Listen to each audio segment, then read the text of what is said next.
Welcome to the Jill on Money Show. It is Sunday, January 23rd, and we are trying to give you some unconventional and hopefully entertaining insights on your money and on your life. I am Jill Schlesinger. My day job is CBS News business analyst. I'm joined by Mark Talercia, who's the executive producer. We're both certified financial planners. What does that mean? It means that we both have gone through the training of how to think of your life holistically, your financial life. Now, I used to do it for a living a million years ago. Yeah, I can't believe it, Mark. I'm coming up on my work anniversary with CBS. I joined CBS in the beginning of April of 2009. That's a long time already. Mark has the 7-year distance from CBS. That's how we met. We were both at CBS. I was working doing radio and TV and online stuff, and Mark was in the radio division, and then he went to the assignment desk. He's had a lot of jobs. And we somehow or other figured out how to finally convince the people at the world of CBS that they need to get involved in radio shows about personal finance and podcasts as well. So it's now been a while. How long, Mark? 11 years, 12 years? We started this. I think I wrote this down so I didn't have to ask you this every time. We started the radio show in 2011. Our 11th anniversary. It's hard to believe. Anyway, so we do a radio show, a syndicated radio show on terrestrial radio, and that's a weekend show, 2 hours. We do this program every day. 10 minutes, 12 minutes, depends. And then we do the Eye on Money podcast, which is twice a week. And wherever you find us, we'd love to find you. You can subscribe to our podcast, wherever you get your podcasts. And of course, you can find a lot of content on our website, jillonmoney.com. Today, we are on the line with Eric in Texas. Hi, Eric. How can we help you out? I'm 31 years old. Active duty Air Force officer, been in the seat for almost about 8 years now. So I have a very predictable salary. I know when I'll get raises, know about when I'll get promotions, bonuses, things of that nature. So the financial planning outlook is actually fairly simple because I can see the next 12 years of my life, pension after that, healthcare with that, all that kind of stuff. So I work, my wife works as well, no kids. So we've kind of got this on autopilot for right now. We're a little late to the investing game, but I can kind of, have a bright future with all those things included. So now let's talk a little bit about what's going on. You said that you got into investing a little bit late. So tell me a little bit about both of you. First of all, how much money do you earn together?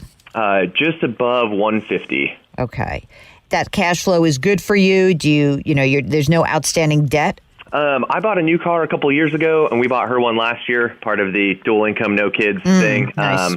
And then she's still sitting on about $50,000 of student loans from her bachelor's and her master's degree.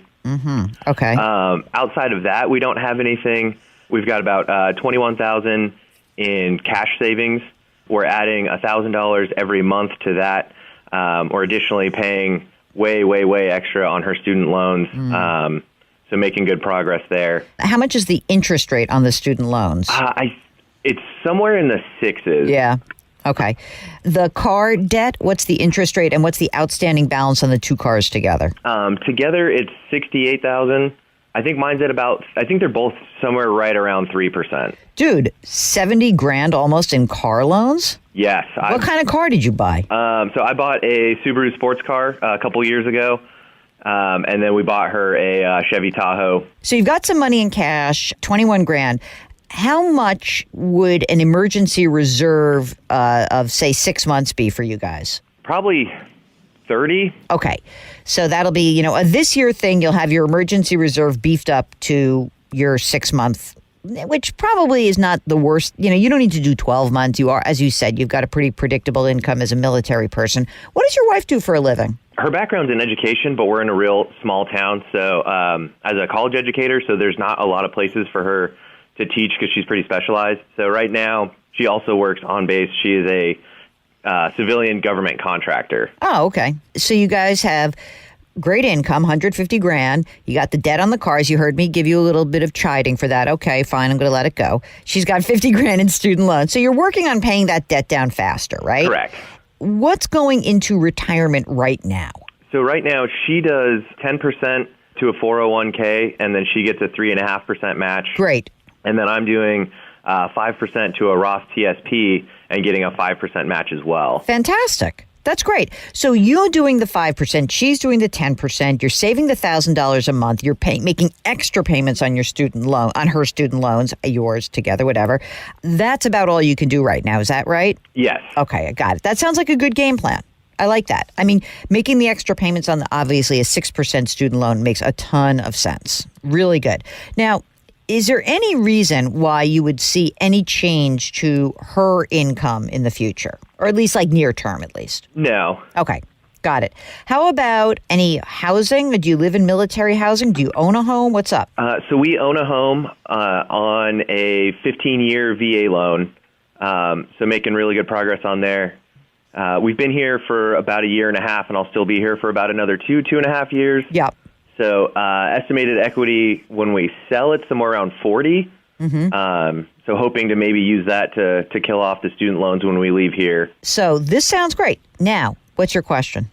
So basically, because I can see the rest of my at least my military future with pay and raises and bonuses and that kind of stuff, we have where we want to be for retirement. And so if we do everything kind of on plan and then get just a 6% year over year return, we'll easily hit our target. So I kind of just have like the gates that I want to hit every year. Okay. And so she's only in one account and I'm only in one account. There's not really a way to rebalance, I don't think. I gotcha. So all of mine in the Roth TSP is all in a life cycle fund. Mm-hmm. I'm not sure that there's any way that rebalances itself other than changing the risk based on the time horizon. Okay. You're in what year life cycle fund? 2050. Okay. And what is she in? I need to check. I'm actually not sure. Okay. Because, I mean, one thing you could do, you could potentially take the money out of the life cycle fund as you gather more assets. Like you have how much in your own Roth TSP right now? So the split is 40 is mine, 18 is hers. I mean, you could potentially say with this much money, with 40 grand, now you've got a nice cushion there. You can now move into, say, like, I'm going to put some money in the G fund and I'm going to put some money in the C fund and call it a day. And then you can reallocate a little bit. If you're just going to stay in the TSP and you're not going to worry and just want to let it be till you get a little bit more money in there, that's fine. Let it go. Then what we could do potentially is if your wife is in a 401k with a target date fund, I'd love to know what her choices are in her 401k. Maybe we've got some different choices that we could allocate.